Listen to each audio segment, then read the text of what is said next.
कल भी कहा था, आज फिर कह रहा हूं, अपने बच्चों को कथा सुनवाया करो।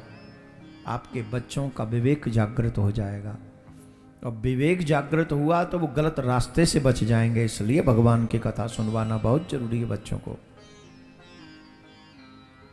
बुढ़ापे में रोने से अच्छा है जवानी में प्रयास करो। आज नहीं समझोगे, कल रोना पड़ेगा, पछताना पड़ेगा। मैं ऑलवेज कहता हूं अपने बच्चों को कथा में लाया करो। क्यों कहता हूं?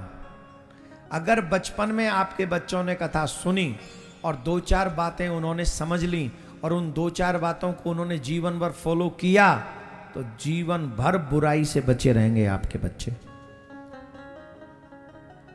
और आपके बच्चों, आपने कथा सुनी बुढ़ापे में, कान खराब थे ही, आंख खराब हो ही गई, जिब्या भी लड़खड़ा रही थी। पंडित जी ने कहा कृष्ण कृष्ण कहने से भवसागर से तर जाओगे। कान से कम सुनाई पड़ता था, समझ में आया कंस कंस कहने से भवसागर से तर जाओगे। आओ, चाय पीने से पहले कंस कंस कंस कंस, नहाने के बाद कंस कंस कंस कंस, सोने से पहले कंस कंस कंस कंस। अब बताओ भवसागर से तरेंगे कि जी भाई भवसागर में मरेंगे? बताए तो दियो। नहीं बोलेंगे? बोलो तो सही, क्या होगा? बचपन में आंख खराब, जवानी में, बुढ़ापे में आंख खराब, कान खराब, जिब्या खराब, पाम खराब, हाथ खराब, और तब चले क्या बोले अब करेंगे भजन। ले कर ले, धर्यो जा भजन धर्यो है। भजन की सही उम्र है बचपन, नॉट 55। बचपन, बचपन में एक माला भी अगर तुमने करी तो 55 की 100 माला के बराबर है। और ये सनातनी माँ बाप बहुत बुरा करते अपने बच्चों के साथ, कभी भजन नहीं करवाते अपने बच्चों से।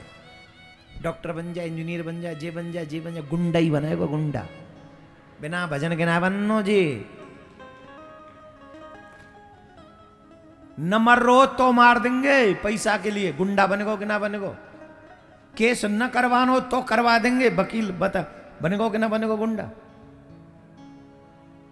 और अभी आपके विषय में हम कुछ नहीं कह सकते, पुलिस वाले बैठे हुए।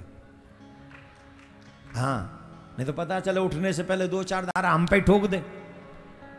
हाँ, पर सच मानिए, अगर धर्म को नहीं जानेंगे तो मानव मानव नहीं बन सकेगा, चाहे वो कुछ भी बन जाए। मानव को मानव बनाता ही धर्म है। और अगर बचपन से तुम्हारे बच्चों ने धर्म किया और भजन किया, हम विश्वास से कहते हैं चाहे वो कुछ भी बन जाए, लेकिन ठाकुर जी का परम भक्त अवश्य बनेगा। हिंदुओं का आचरण करने से, सनातनी आचरण करने से आप सनातनी कहलाओगे। भगवान को प्रणाम न करे और सनातनी बनो तो काहे के सनातनी हो? तो जोर से बोलना पड़ेगा। तो बताइए कौन कौन अपने बच्चों में ये संस्कार डालेगा? और जिनके बड़े हो गए वो तो तुम में ही संस्कार डाल दे उल्टा। पर जिनके छोटे हैं, 5 साल से लेके 12 साल तक आप अपने बच्चों को संस्कार दे सकते हैं, और वही संस्कार जीवन भर उनके रहने वाले हैं। तो आपसे आग्रह, अगर आपके बेटा बेटी निकल गए हों ज्यादा आगे, तो उनके बच्चों को ये संस्कार आप दे दीजिएगा। ये आपकी ड्यूटी है।